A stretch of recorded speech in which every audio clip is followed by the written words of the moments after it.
Heartbeat Alaska is brought to you in part by Brown's Electric Lighting Gallery. Thank you, Brown's Electric, for your generous support of Heartbeat Alaska. Heartbeat Alaska is made possible by Kupik Carlisle Transportation, your full-service transportation and logistics company. Heartbeat Alaska is also brought to you by Frontier Flying Service. Thank you, Frontier, for getting Heartbeat Alaska airborne. Merry Christmas! Merry Christmas! Merry Christmas!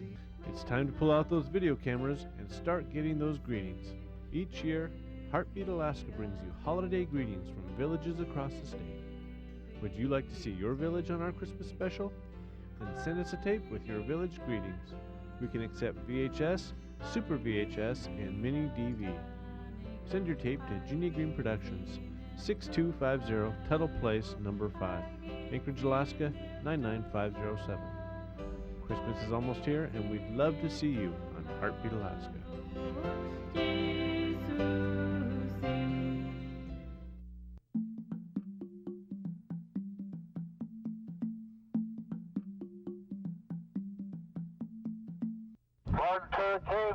Let's go. It's a fabulous show. Alaska. Hi, Heartbeat Alaska. It's Heartbeat. Alaska. Pull up a chair and enjoy the show. Hear it from Sitka to Barrow. Gather around for Jeanie's show. It's the Aleut, the Indian, and the Eskimo. It's the Aleut, the Indian, and the Eskimo. Welcome one, welcome all. Hello, everyone, and welcome to Heartbeat Alaska Native News and Native Information. I'm Jeanie Greene. Thank you so much for joining us. Today's program is very, very important for all of us. We all know the dangers of smoking, the dangers of using tobacco, but did you know that for every 8 people that die from tobacco use, 1 non-smoker dies? That's how dangerous secondhand smoke is, and the statistics skyrocket if you smoke inside, the danger to everyone else. It's amazing. Travel with me now around the state of Alaska as we take a look at the dangers of secondhand smoke. Leadership comes in all forms. It is expressed in many different ways. Of course, when we think of leadership in traditional terms, we most often look to our elders, our parents, our community leaders, and those who direct our state and nation to use the wisdom and knowledge they have gained to keep us safe, to make our lives and our communities better places to live and work. Right now, we're going to do organization. But you don't have to be the chief of a village to be a leader. There is the more subtle form of leadership that we don't always think about. Every time one of us makes a decision or takes an action either alone or with others that makes life better for ourselves, our neighbors and friends, that is a moment of leadership. Many times we make personal decisions that really have an impact on others in our family and in our community with far-reaching consequences. Today for Alaska Natives, among those many leadership decisions, few can be as important as what to do about tobacco use. Tobacco is the leading cause of preventable death for Alaska Natives. Those who choose to use tobacco can look forward to a life that is constantly threatened by cardiovascular disease, emphysema, heart attacks, and even strokes. But the tobacco-related health issues we battle also come from the air we breathe when we're in the same room with smokers and have to inhale secondhand smoke. Secondhand smoke, also called environmental tobacco smoke, is the smoke given off by the burning end of a cigarette, pipe, or cigar, and the smoke that is exhaled from the lungs of a smoker. Smoke-filled rooms can have up to 6 times the air pollution of a busy highway. For every 8 smokers who die from direct tobacco use, 1 non-smoker dies. Those deaths come from lung cancer, heart disease, sudden infant death syndrome, and other types of cancer. So it is a very serious problem. It causes about 53,000 deaths each year in the United States. That's more people than live in Juneau and almost 2 times the number of people who live in Bethel, Kenai, Barrow, Soldotna, and Dillingham combined. When you smoke in your household, you have children or you have a spouse, that person with you is also smoking because they're breathing the same air as you are. Nearly 6,000 children die each year as a result of exposure to secondhand smoke. Children who breathe secondhand smoke are more likely to suffer from pneumonia, bronchitis, and other lung infections, asthma, and ear infections. Our elders and others with respiratory illnesses are especially at risk.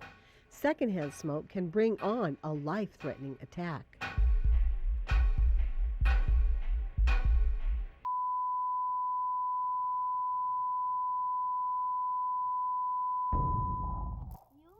Whether you're 8 or 80, the decision to live tobacco-free and secondhand smoke-free makes you a natural-born leader. To me, a kid that doesn't smoke, to me that's a leader. That's a kid that doesn't smoke. He's going to have some potential, and especially if he believes in himself, and to put all those aside and stand up and break that cigarette and not smoke that cigarette, To me, you have to have more pride than being someone that holds a cigarette in his mouth. I mean, there's no point in doing it. I want to live a longer life. I mean, just paying for the cigarettes and stuff ain't worth it. I mean, you could buy a lot more valuable stuff besides cigarettes. Most people who use tobacco start when they're very young. The growing bodies of young children become more quickly addicted to tobacco than do older people. As adults and leaders, we can keep all forms of tobacco, cigarettes, chew, ickmick, from our children. Some of the things that communities have done to be successful in their efforts is first to realize that youth are becoming, addicted at earlier ages, becoming more aware of where these tobacco products are coming from. Is it easy to get them at the store? And not just to put all the blame on the store, but to recognize that that tobacco use is more prevalent than they're aware of. We can see outside of different gatherings and things like that where people gather up to smoke, and this could be at a health conference. This could be at a school basketball game. People will go outside to smoke, and I think we don't realize how strong of a message that sends to youth. Elders, everybody has influence on kids, everybody. Even children, among children, have influence. So I think, people that do smoke around children have a big influence around them as well. I didn't think that as a smoker. I didn't think I had any influence on children. Oh, they'll smoke with or without me smoking a cigarette. It doesn't matter if I smoke a cigarette, but it does matter. I see a lot of young youth smoking cigarette, and it really makes me angry inside that I smoked all those cigarettes in front of all those children, all those people for so long. And it's hard for me to preach and teach to the young ones that cigarettes are real bad for you, because I myself pretty much demonstrated as being a smoker for 16 years. I was raised with a non-smoking household, so when my 2 brothers became whaling captains, my mom asked if I would go buy cigarettes, and I told her no. I said if the whaling crew members wish to smoke, they can buy their own cigarettes. We don't have to provide them cigarettes too, because smoking to me is bad for your health. It creates a lot of respiratory problems for people, even just around you, who are not smokers. Edith Vorderstrass, mayor of the city of Barrow, was the first recipient of a national award, the 100% Smoke-Free Award of Excellence, presented by the national organization Americans for Non-Smokers' Rights. Mayor Vorderstrass helped Barrow residents put the health of their community ahead of private interests with a 100% smoke-free restaurant law. This is just one example of leadership at many levels, from local citizens who spoke up and were willing to ask the question, to the elected officials who helped enact laws to protect the health of local residents. Growing up in a smoke-free environment in your household has a lot to do with your decisions that you make. And my mother chose not to smoke, and she said to me when I got caught smoking as a youngster, she said, "You smoked before I ever did." And I think that has always stuck in the back of my mind. And my grandmother, who lived to be over 90, was also a non-smoker. So I had good role models. A leadership decision made in a family several generations ago, from grandmother to mother to a daughter who now leads her community. Barrow's children now stand a chance of a better future, one without the many diseases that come from secondhand smoke. And many of these children will make a leadership decision of their own, as their mayor did, not to use tobacco. Solving the problem of secondhand smoke isn't that complicated. In our own homes, in our cars, in workplaces and public places, we can eliminate the disease and death caused by secondhand smoke. Now, the big question is, how? Educate, then legislate. Right now, many Alaska Natives are taking their cigarettes outside. More and more homes in rural Alaskan communities are smoke-free. Education efforts have really made a difference in how we view secondhand smoke. But if we're serious about going smoke-free, we must eliminate smoking in public places as well. This community decision means long-term benefits with amazing results. The health effects are immediate when a community does go smoke-free. We have a really neat study that was done in Helena, Montana. They had a smoke-free policy in their community for about 6 months, and in that 6-month period, they saw a 60% drop in the number of heart attacks in that community. We are really proud of our communities that have been successful in adopting clean indoor air policies. CHEVAC is one. We have had an organizer in CHEVAC, and she and other folks there have done a wonderful job in getting the word out about clean indoor air, and they were able to pass a policy for their village council. The environmental program did a survey, a community-wide survey, of which clean indoor air pollution was ranked one of the top 10 priorities. Virginia Slats of CHEVAC and Lorraine King of Ekwok were two guest speakers at this year's Alaska Tribal Conference on Environmental Management. Virginia, Lorraine, and others in their communities took the steps necessary in assisting CHEVAC and Ekwok to become smoke-free in community places. Juneau has a policy, Homer has a policy now, and a few years ago, Bethel was the first community that went smoke-free, followed then by Barrow.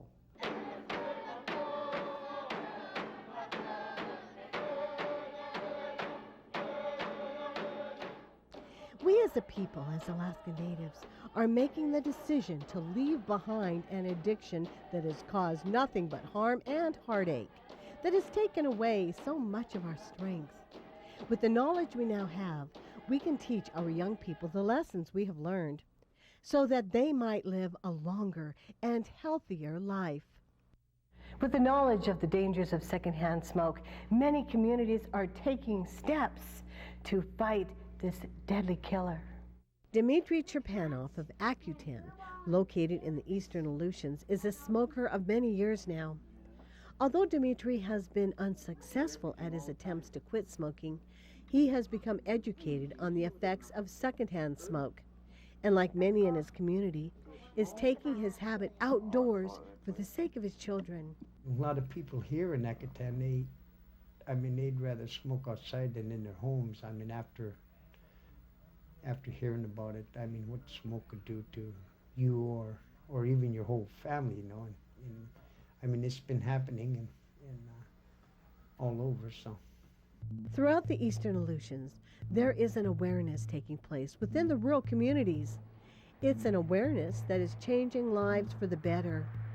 Through the leadership of the Eastern Aleutians Tribes Program, many rural residents are kicking the habit, and most, if not all, residents who are still smoking cigarettes are smoking outside. It's a program that truly reflects community involvement. We represent 6 communities and we contract out to others, and you know, they range in size from well under 100 to up to 1,000, and so it's a variety of different programming in each of the communities, and the village-based counselors that way get to tailor it so that it fits the communities, and then we bring in other people to support, like Dr. Gary, who makes quarterly visits to each of the sites. So as a disease, how does it manifest in the body? What is it all about? Dr. Gary Ferguson was born and raised in Sandpoint, one of the 6 communities in the Eastern Aleutians.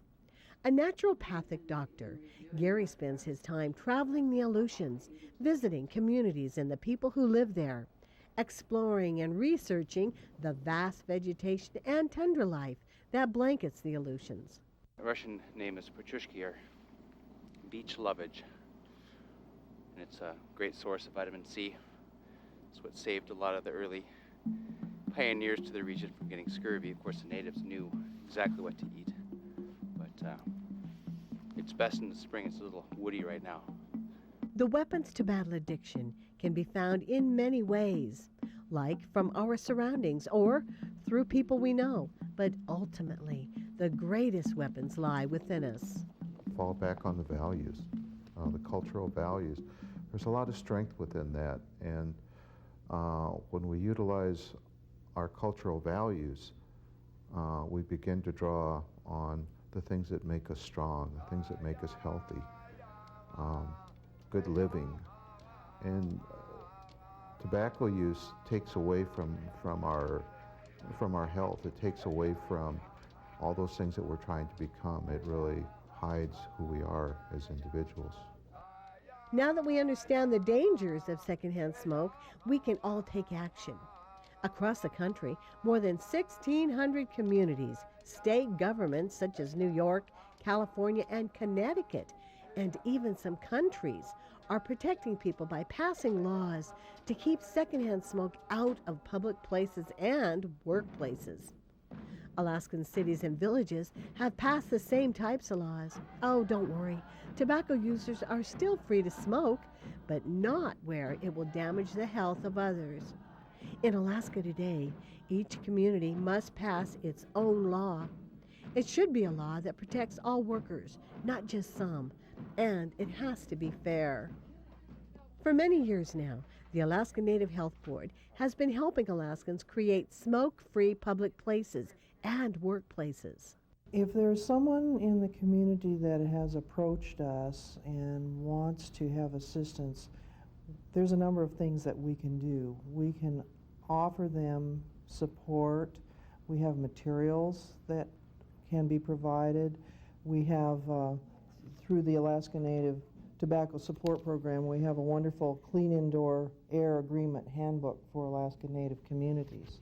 And this handbook was developed a couple of years ago, and it has actually a policy that is a draft that communities can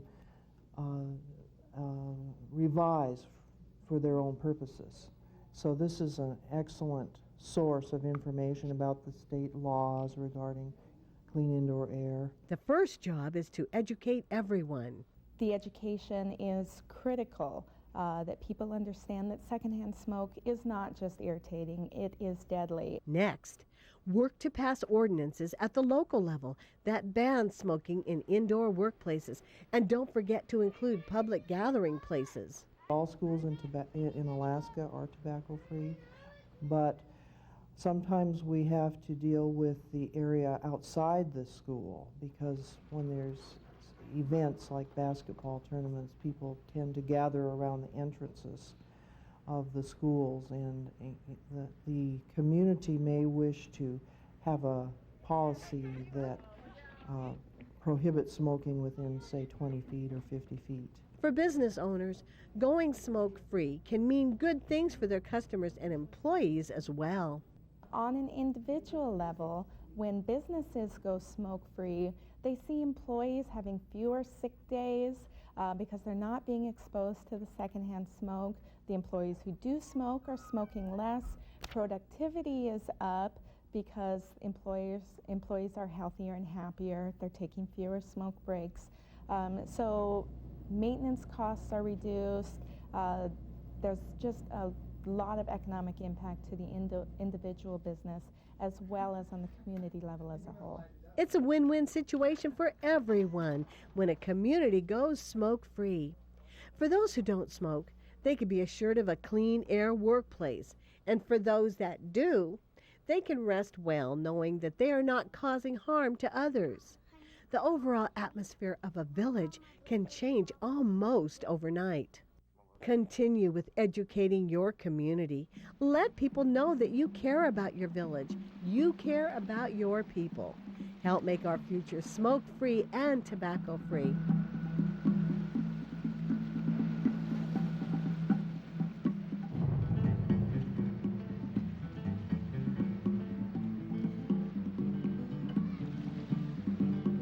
And you know, it's never too soon. It's never too late to quit. For those of you thinking about quitting tobacco, Leonard Lampy of Nuiqsik has some suggestions and some words of encouragement. It's real important to get away from smokers. Get a pack of gum, a couple packs of gum, some hard candy, and be active and do things that you normally don't do.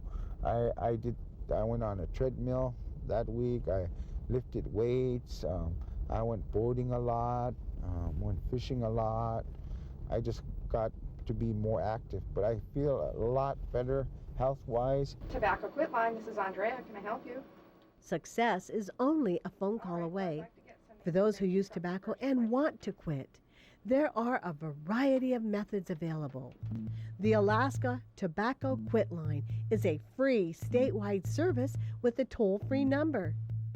The Quit Line is staffed 24 hours a day, 7 days a week by registered nurse counselors who are trained in the field of tobacco cessation and can help you explore the options available to you. Remember, it's a free call and help is available around the clock. That's right, free. In fact, all of your calls are free, the help is free, and no one at the Quit Line will scold you if you slip. They are there to help, whether you need materials to read or a friend to talk to. Every time you feel like using tobacco, just give the Quit Line a call. Thank you, everyone, for joining us for Heartbeat Alaska Native News and Information. Thank you, my good friends across Canada and the lower 48, from Alaska, from one end to another. God bless every single one of you. Join me again next week for more Native news, Native information, Native fun, Native entertainment. We'll see you then. To purchase a copy of this program, have your credit card ready and call area code 907-563-7440 or send check or money order to Jeanie Greene Productions, 6250 Tuttle Place, number 5, Anchorage, Alaska 99507. Ask for the program number listed below. Kaya